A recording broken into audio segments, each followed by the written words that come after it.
একটা ছেলে আর একটা মেয়ের ভালোবাসার মধ্যে পার্থক্য কি জানেন?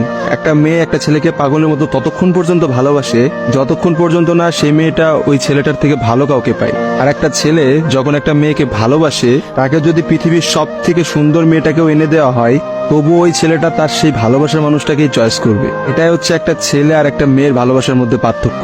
কারণ ছেলেরা কোনো সময় বেটার অপশন খোঁজে না, ছেলেরা সবসময় তার শান্তির জায়গাটা খোঁজে। আর একটা ছেলে একটা মেয়েকে যতটা ভালোবাসতে পারে, একটা মেয়ে তার এক গুণও ভালোবাসতে পারে না। ছেলেদের ভালোবাসাটা ভয়ঙ্কর রকমের সুন্দর হয়, কারণ একটা ছেলে যখন একটা মেয়েকে মন থেকে ভালোবাসে, সেই মেয়েটার থেকে ভালো কোনো অপশন সে কখনো মাথার মধ্যে চিন্তাই করে না। ছেলেদের ভালোবাসার সাথে কারোর ভালোবাসার তুলনা করা যায় না। ছেলেরা তাদের ভালোবাসার মানুষটাকে যেমন অন্য কারোর সাথে সহ্য করতে পারে না, ঠিক তেমনি একটা ছেলে কখনোই তার ভালোবাসার মানুষটাকে রেখে অন্য কোনো মানুষের পিছনে কখনো ঘুরঘুর করে না। ছেলেরা কখনো কোনো বেটার অপশন বা কোনো সুন্দরী মেয়ে দেখলে তার গার্লফ্রেন্ডকে ভুলে যেতে পারে না।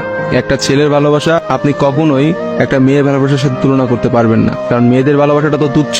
তারা একটু ভালো অপশন পাইলে, তারা একটু ভালো কাউকে পাইলে, বাইরে যেখানে দেখবে যে টাকা পয়সা আছে এমন কোনো জায়গা পেলে মেয়েরা সেখানেই ছুটে। তারা তাদের ভালোবাসার সম্পর্কটাকে ভুলে যেতে কোনো সময়ই নেয় না। একটা মেয়ে যত সহজে একটা ভালোবাসার সম্পর্ক ভুলে যায়, একটা ছেলে কিন্তু অত সহজে তার ভালোবাসার সম্পর্কটাকে ভুলতে পারে না। আপনি একটা জিনিস খেয়াল করে দেখেন তো, রাস্তার মোড়ে মোড়ে কতগুলা পাগল ঘুরে বেড়ায়। যে পাগলগুলোর মধ্যে ছেলেরা বেশি না মেয়েরা বেশি? আসলে নারীর ছলনার কাছে হেরে গিয়ে কিন্তু ছেলেরা পাগল হয়ে যায়। আর তারাই কিন্তু সমাজে নানা রকম জায়গায় ঘুরে বেড়ায়।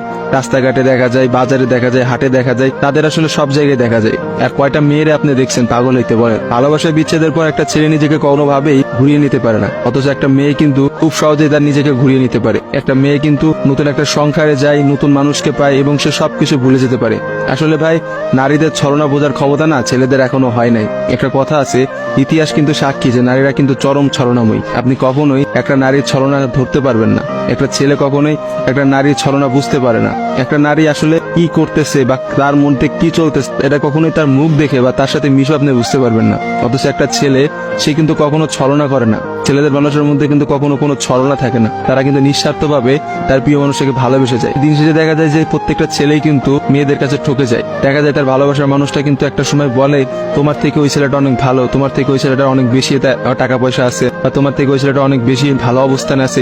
এইসব কথা বলে কিন্তু একটা মেয়ে খুব সহজে একটা সম্পর্ক নষ্ট করে দেয়। কিন্তু আপনি কি দেখাইতে পারবেন যে কোনো ছেলে কোনো মেয়েকে বলছে যে তোমার থেকে ওই মেয়েটা অনেক ভালো, বা ওই মেয়েটা তোমার থেকে অনেক ভালো অবস্থানে আছে, আজকে আমি তোমাকে ছেড়ে দিচ্ছি ওর কারণে? কখনোই দেখতে পাবেন না। কারণ একটা ছেলে কখনোই তার প্রিয় মানুষটাকে অন্য কোনো মেয়ের জন্য ছেড়ে যায় না।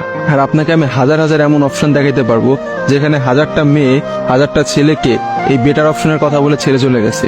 মেয়েরা ভাই বড়ই স্বার্থপর হয়, ওরা যেখানে একটু স্বার্থ খুঁজে পায় সেখানেই চলে যায়। কিন্তু আমি দিন শেষে একটা কথা বলতে চাই, কোনো মানুষকে ঠকিয়ে কেউ কোনোদিনও সুখী হতে পারে না।